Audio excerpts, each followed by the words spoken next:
अस्सलाम वालेकुम। अगर आप स्टॉक मार्केट में इन्वेस्ट करना चाहते हैं तो उसके लिए आपके पास नॉलेज होना चाहिए स्टॉक मार्केट का, फिर टाइम होना चाहिए आपके पास कि आप रिसर्च कर सकें, फिर एनालिसिस, फिर आपने कौन सा शेयर चूज़ करना है, क्यों चूज़ करना है, उसके क्या रिस्क फैक्टर्स हैं। ये सारे वो काम है जो हर कोई नहीं कर सकता। लेकिन अगर ऐसा हो जाए कि कोई एक्सपर्ट आपके बिहाफ पे ये सारे काम कर रहा हो, आप उसे पैसे दे दें और वो आपके पैसे को इन्वेस्ट करके आपको घर बैठे हुए आपको रिटर्न दे रहा हो। वैसे ये आइडिया तो बड़ा अच्छा है, लेकिन ऐसा एक्सपर्ट मिलेगा कहाँ से, और अगर मिल भी गया तो उसके चार्जेस बहुत ज़्यादा होंगे। अब अगर किसी के पास कुल मिला के हो ही 1 लाख रुपए इन्वेस्ट करने के लिए और उससे कोई 1 लाख रुपए फीस मांग ले तो वो इन्वेस्ट क्या करेगा। अगर मैं ये कहूँ कि हम उस 1 लाख को इन्वेस्ट भी कर सकते हैं और ऐसे एक्सपर्ट की फीस भी दे सकते हैं, लेकिन कैसे। म्यूचुअल फंड को अगर आसान अल्फाज में समझें तो आप और मैं और हमारी तरह के और बेशुमार लोग अगर अपना अपना पैसा इकट्ठा करें और उसको किसी प्रोफेशनल को दे दें जो मार्केट का एक्सपर्ट हो, जिसके पास एक टीम हो रिसर्च करने के लिए, और वो हमारे उस पैसे को वो अपने स्किल्स और अपनी एक्सपर्टीज़ की बेस पे वो हमारे बिहाफ पे कहीं इन्वेस्ट कर रहा हो, तो ऐसे फंड को हम कहेंगे म्यूचुअल फंड।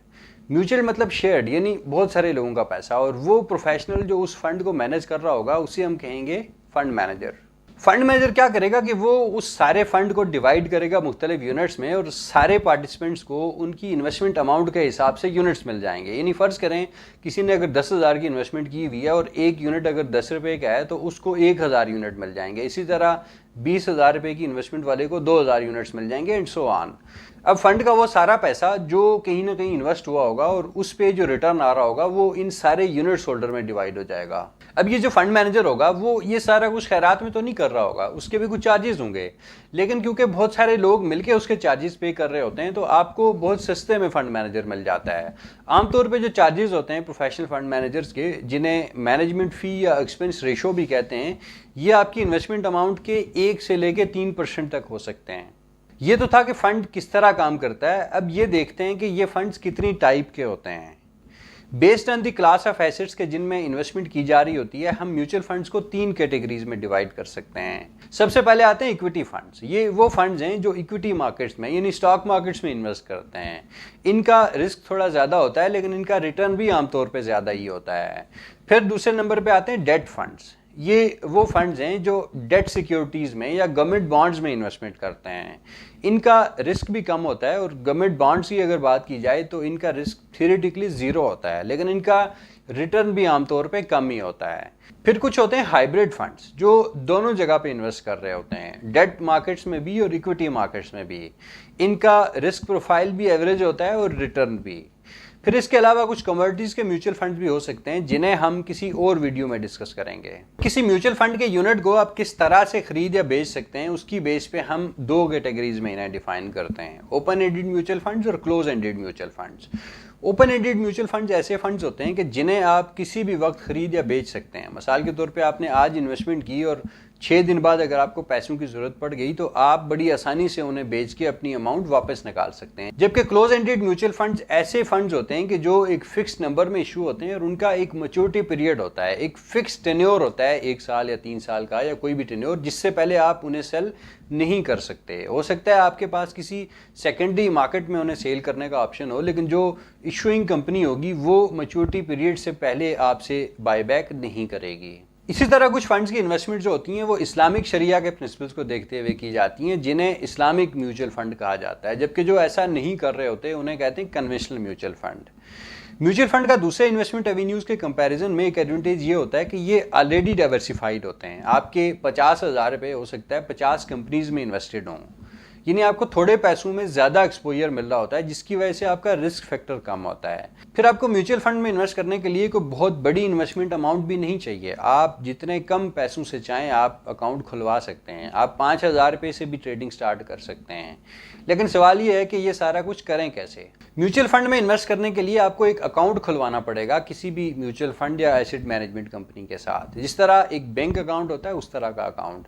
आप किसी भी म्यूचुअल फंड की हेल्पलाइन पे फ़ोन करें, उनका रिप्रेजेंटेटिव आपसे कुछ डिटेल्स लेगा, आपका अकाउंट ओपनिंग फॉर्म फिल किया जाएगा जो कि आमतौर पे ऑनलाइन ही फिल हो जाता है, और आपका अकाउंट भी घर बैठे ही खुल जाएगा। लेकिन एक बड़ा सवाल ये पैदा होता है कि आपको कौन से फ़ंड में इन्वेस्ट करना चाहिए, आपको म्यूचुअल फंड चूज़ कैसे करना है। आमतौर पे म्यूचुअल फंड में लोग इन्वेस्टमेंट इसलिए करते हैं कि खुद से कुछ ना करना पड़े और एक अच्छा रिटर्न आता रहे बगैर किसी रिस्क के। लेकिन हर तरह की इन्वेस्टमेंट के साथ कुछ ना कुछ रिस्क तो ज़रूर जुड़ा होता है जिसे आप मैनेज कर सकते हैं अपनी नीड्स और अपने टारगेट्स को देखते हुए। आपके रिटर्न से क्या एक्सपेक्टेशंस हैं, आपने कौन सा पैसा डाला हुआ है फंड में, आपको रिटर्न कितना चाहिए। अगर ऐसा पैसा आप इन्वेस्ट करेंगे जो एक लंबे अरसे तक आपको नहीं चाहिए तो आप उस पर ज़्यादा से ज़्यादा रिस्क ले सकते हैं। लेकिन अगर आपने उस इन्वेस्टमेंट के रिटर्न से अपना घर चलाना हो या अपने बच्चों की एजुकेशन या शादी प्लान करनी हो तो आप उस पर ज़्यादा रिस्क नहीं ले सकते। फिर आप फंड को देखें कि कौन सा फंड है, कहाँ पे इन्वेस्ट कर रहा है, किस टाइप की सिक्योरिटीज़ में इन्वेस्ट कर रहा है। अगर इक्विटी मार्केट्स में इन्वेस्ट कर रहा है तो कौन सी कंपनीज में उसकी इन्वेस्टमेंट्स हुई हैं, रिस्क प्रोफाइल क्या है उसका, उसकी पास्ट परफॉर्मेंस को आप देख सकते हैं। Aldous past performance future performance को गारंटी नहीं कर रही होती, लेकिन एक रीजनेबल एश्योरेंस आपको ज़रूर मिल सकती है। फिर उसकी फ़ीस और चार्जेस को देखें और इन सारे फैक्टर से आप अपने लिए एक अच्छा म्यूचुअल फंड जो आपकी नीड्स को और आपके टारगेट्स को पूरा कर रहा हो वो आप चूज़ कर सकते हैं। जनरली स्पीकिंग, अगर आपने लंबे टेन्योर के लिए इन्वेस्टमेंट करनी हो 10 साल या 15 साल या 20 साल के लिए, तो आपको इक्विटी बेस्ड फंड में इन्वेस्ट करना चाहिए, क्योंकि over a period of longer term जो इक्विटी मार्केट्स हैं उनका रिटर्न हमेशा बेहतर होता है डेट मार्केट से। जबकि अगर आपने मीडियम टर्म के लिए इन्वेस्टमेंट करनी हो तो हाइब्रिड फंड्स आपके लिए बेहतर हो सकते हैं, क्योंकि उनका जो इक्विटी पोर्शन होगा वो आपके फंड को ग्रोथ देगा, जबकि जो डेट पोर्शन होगा वो आपके रिस्क को कम करते हुए आपके फंड को स्टेबिलिटी देगा। जबकि आपने अगर शॉर्ट टर्म में इन्वेस्टमेंट करनी है 1 साल या 1.5 साल के लिए, तो इस वक्त डेट फंड जो हैं वो आपके लिए आइडियल हो सकते हैं। ये तो थी म्यूचुअल फंड्स के बारे में सारी अच्छी बातें हैं, लेकिन क्या म्यूचुअल फंड के बारे में सारा कुछ अच्छा ही है? ऐसा नहीं है, और इनके कुछ प्रॉब्लम भी हो सकते हैं। एक बहुत बड़ा प्रॉब्लम ये हो सकता है कि जो म्यूचुअल फंड के चार्जेस हैं वो लिंक्ड होते हैं इन्वेस्टेड अमाउंट के साथ। आपकी इन्वेस्ट की हुई अमाउंट की एक फिक्स परसेंटेज आपसे ली जा रही होती है मैनेजमेंट फ़ी के तौर पे, और उसका इस बात से कोई ताल्लुक नहीं होता कि फ़ंड ने कैसा परफॉर्म किया, फ़ंड ने प्रॉफिट मेक किया या लॉस। इवन जहाँ पे आपसे आपकी अर्निंग की परसेंटेज के तौर पे चार्जेस लिए जा रहे हों, वहाँ पे भी एक मिनिमम परसेंटेज आपकी टोटल इन्वेस्टमेंट अमाउंट की ज़रूर चार्ज की जा रही होगी। अब इसमें म्यूचुअल फंड की मैनेजमेंट के पास एक इंसेंटिव है कि वो ज़्यादा से ज़्यादा मार्केटिंग करें और ज़्यादा से ज़्यादा फंड्स लेके आएँ ताकि वो ज़्यादा मैनेजमेंट फ़ी चार्ज कर सकें।